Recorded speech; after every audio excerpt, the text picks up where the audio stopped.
ॐ शान्ताकारं भुजगशयनं पद्मनाभं सुरेशं विश्वाधारं गगनसदृशं मेघवर्णं शुभाङ्गं लक्ष्मीकान्तं कमलनयनं योगभिर्ध्यानगम्यं वन्दे तं विष्णुभवभयहरं सर्वलोकैकनाथं।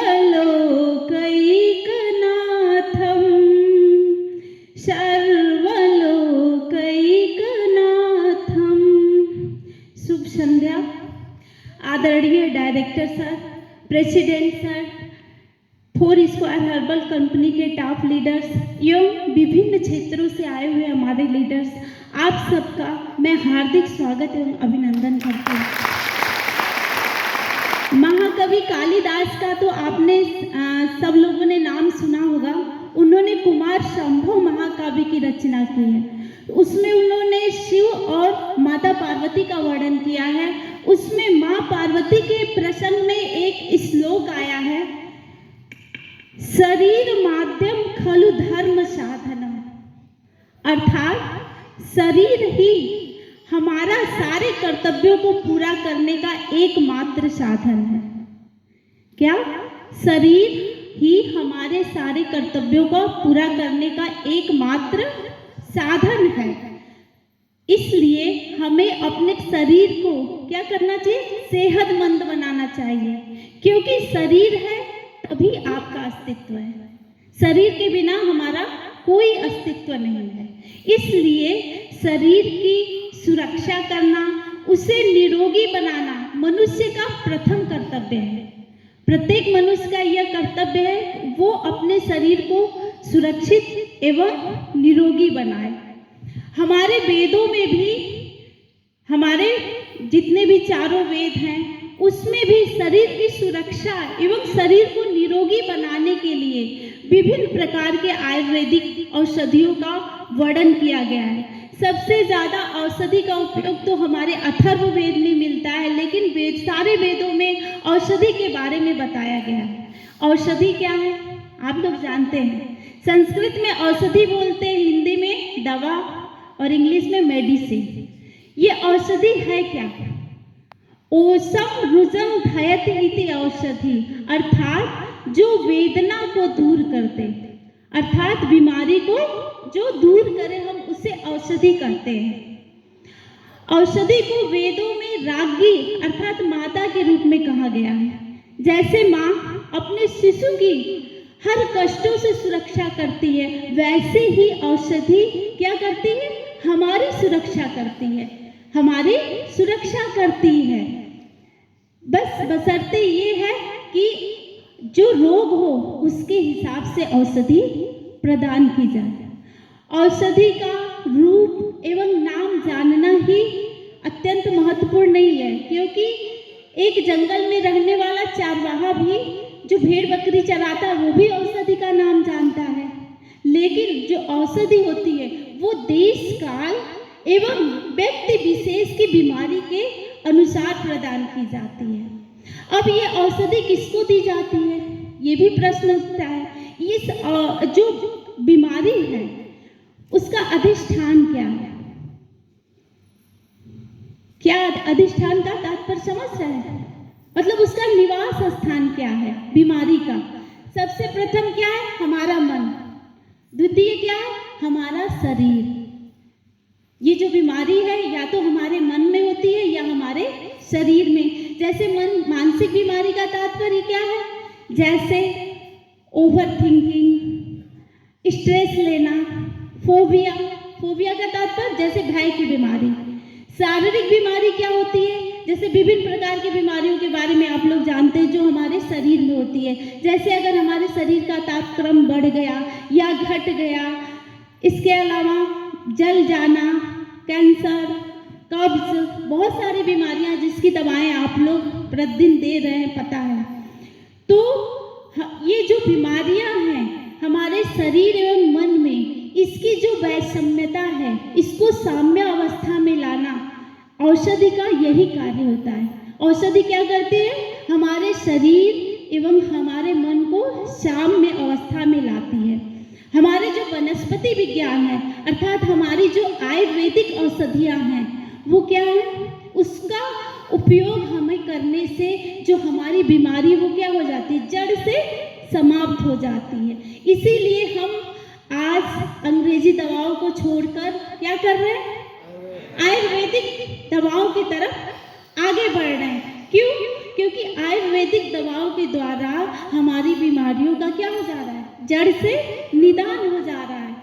आपकी 4 स्क्वायर हर्बल कंपनी भी ऐसे ही प्योर आयुर्वेदिक औषधियाँ आपको प्रदान कर रही है, जिसके द्वारा आपका शरीर एवं मन अच्छी तरह से स्वस्थ हो रहा है कि नहीं? तो जैसे हमारी कंपनी ने बहुत सारी आयुर्वेदिक औषधियाँ हैं, आप लोग को नाम तो पता ही है, जैसे गिलोय है, पपाया जूस है, नेक्टर प्लस है, इसके अलावा आर्थो केयर, बहुत सारी दवाएं हैं जो आप प्रतिदिन सेल कर रहे हैं। तो मेरे कहने का ये तात्पर्य है कि हमें क्या करना चाहिए? आयुर्वेदिक औषधियों को आगे बढ़ाना चाहिए। आपकी कंपनी ने आपको इतने सारे प्रोडक्ट प्रदान किए हैं, तो आपका क्या कर्तव्य बनता है कि आप अपने कर्तव्य मार्ग पे रहते हुए, अपने कर्तव्य मार्ग पे चलते हुए अपने आप में इतनी कुशलता एवं वाक्पटुता लाइए कि इस कंपनी जितनी भी औषधियाँ लॉन्च की है, जो मार्केट में आ गई है, वो प्रत्येक मार्केट में पहुंच जाए, हर मार्केट में पहुंचे और हर मार्केट से हर घर पहुंचे। इसमें आपकी कुशलता है, आपकी वाक्पटुता है कि आपको कैसे क्या करना है, कैसे प्रयास करना है।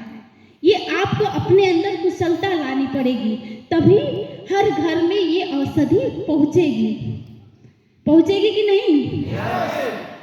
तो इसके लिए आपको अपने अंदर, आपको अपने कंपनी के अंदर एकता लाना पड़ेगा, संगठन लाना पड़ेगा, क्योंकि बिना संगठन के कुछ भी हो नहीं सकता है। हमारे वेद भी कहते हैं कि बिना संगठन के कुछ भी नहीं हो सकता है। ऋग्वेद में एक प्रसिद्ध मंत्र है, संगच्छध्वम संबद्धध्वम संभो मनांसि जानता। वेद क्या कहता है? ऋग्वेद संगच्छध्वम, हमें साथ साथ चलना चाहिए, संबद्धध्वम साथ साथ बोलना चाहिए, और संभो मनांसि जानता, और हमें अपने मन को जानना चाहिए और दूसरे के मन को भी जानना चाहिए। जब हम अपने मन को जानेंगे तभी हमारे अंदर क्या आएगा? आत्मविश्वास। आत्मविश्वास आएगा तभी आप अपने कर्तव्य पथ पे अडिग होकर कार्य कर सकते हैं कि नहीं? तो आप अपने अंदर एकता लाइए, संगठन, अपने संगठन को मजबूत बनाइए और कर्तव्य पथ पे अग्रगामी बनिए और अच्छे लोगों का संपर्क करिए। आपने सत्संगत सुना होगा ना, सत्संगत के बारे में भी पढ़ा होगा। सत्संगत के तात्पर्य क्या है? अच्छी संगत। और अच्छे लोगों के साथ उठिए बैठिए, प्रबुद्ध लोगों के साथ उठिए बैठिए, जो अच्छी बातें आपको बताएं, आपको कर्तव्य मार्ग पे आगे बढ़ाएं, आपकी सोच अच्छी डेवलप करें, आपके अंदर हिम्मत लाएं, मजबूती लाएं। ऐसे लोगों के साथ उठिए बैठिए। हमारे कठोपनिषद में भी कहा गया है, उत्तिष्ठत जागृत प्राप्य वरा निबोधत, अर्थात उत्तिष्ठत, उठिए, जागृत, जागिए, प्राप्य वरा निबोधत, और श्रेष्ठ लोगों के संपर्क में आकर ज्ञान को प्राप्त करिए। तो हमारे ऋषि मुनि ये बात कहते हैं, तो आप भी अपने अंदर धारण करिए। स्वामी विवेकानंद का आपने नाम सुना होगा, उनकी ये फेमस लाइन थी, उनके हर किताबों में भी मिलता है, उत्तिष्ठत जागृत प्राप्य वरा निबोधत। ये कठोपनिषद की लाइन है। तो आप भी अपने जीवन में ये धारण करिए और कर्तव्य मार्ग पे आगे बढ़िए और अपने अंदर इतनी कुशलता लाइए। मुझे विश्वास है कि अगली बार ये कुछ दिनों में मुझे ये सुनने को मिलेगी, अब हर घर में हमारे 4 स्क्वायर हर्बल कंपनी के सारे प्रोडक्ट यूज हो रहे हैं, प्रयोग में आ मुझे सुनकर बहुत अच्छा लगेगा। और इसके लिए आपको अपने मार्ग पे, अपने कर्तव्य मार्ग पे आगे बढ़ना पड़ेगा और अपने अंदर इतनी कुशलता लाइए कि हमारा जो प्रोडक्ट है वो हर घर पहुंचे और आपकी भी प्रगति होगी, कंपनी की भी प्रगति होगी। इसी के साथ मैं शांति पाठ के साथ अपने वाणी को विराम दूंगी। ओम सर्वे भवन्तु सुखिनः, सर्वे सन्तु निरामया, सर्वे भद्राणि